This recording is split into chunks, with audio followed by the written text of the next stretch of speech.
So what's going on, everybody? The Iceman here on the Iceman's Return YouTube channel. Yeah, been a while. It's always going to be a while. But I watched the All-In pay-per-view this past Saturday.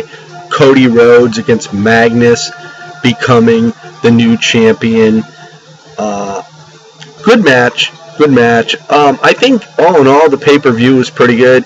When you have the Young Bucks, Cody Rhodes, Kenny Omega, and company all getting together.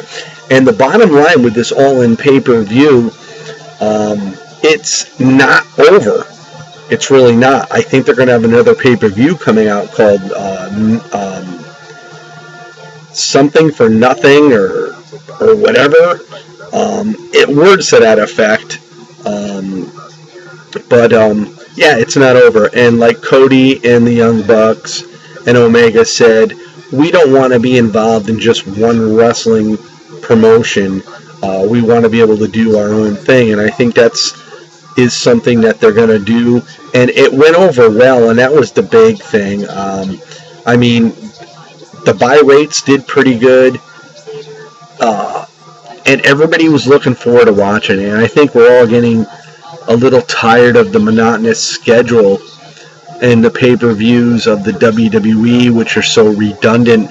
And this brought us something different to watch, something more exciting to watch.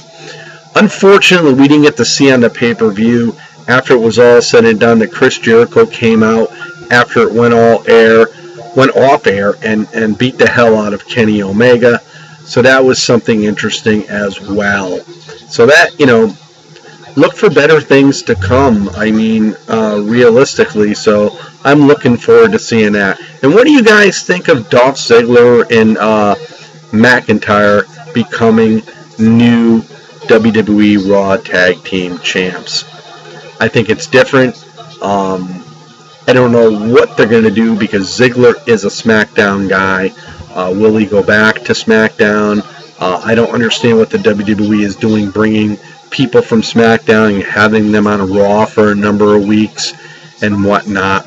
So we have the Hell in a Cell pay-per-view coming up, and we have Samoa Joe going up against AJ Styles, Braun Strowman against Roman Reigns. Is Roman Reigns going to become another John Cena to the point where, he gets the title and he's going to lose it shortly thereafter? And this way, let's face it, WWE has a lot of confidence in Roman Reigns. I like Roman Reigns. A lot of people don't. I think they're all happy that Shield's back together, which is one good thing. But we'll just have to wait and see what happens. And what about Tessa Blanchard becoming the Knockouts champion in Impact Wrestling and now signing a contract with WOW Women's Wrestling owned by Lakers owner Jerry Buss?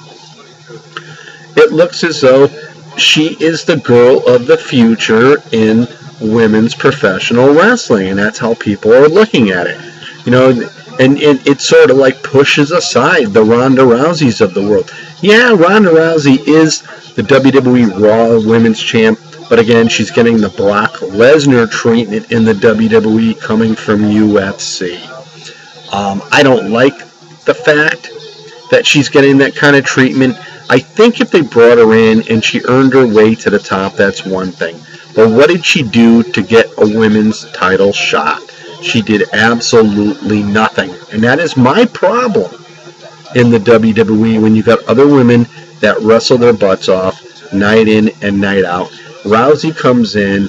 She hardly does anything. She hangs out with Natalya. She saves Natalya. And all of a sudden she comes in and demolishes Alexa Bliss in a couple minutes. It's the Lesnar treatment. And this is the problem the WWE has. I think it's about time the WWE decides to clean up their act. And, in some aspects I wonder if they really care because they have so much viewership and they have taken so many stars from other wrestling promotions. But Impact Wrestling is holding their own. I watched it last week, and I was very, very impressed with what they did with who they have. Again, I haven't seen wrestling in a while. I didn't even watch SummerSlam. I predicted it so well. Nikki Bella's on her way back. Lita's going to wrestle in the Women's Evolution pay-per-view. There's a lot of things going on in the world of professional wrestling, but my main thing tonight was to talk about All In, Cody Rhodes riding the coattails of his dad, Dusty, whom Dusty, to me, far bigger, far better in the ring than Cody Rhodes, had a better personality. He was great on the mic. Cody is just getting lucky. It's just the timing of everything. Do I dislike Cody? No, I don't. Do I think he's better than his brother, Dustin Runnels? Absolutely. But, again, anytime the wrestling world can come up with something different, although the pay-per-view, when I bought it off the Fight Network, was $39.95. It was a bit expensive when you compare it to having the WWE Network for $10 a month. So, but again, I enjoyed the pay-per-view.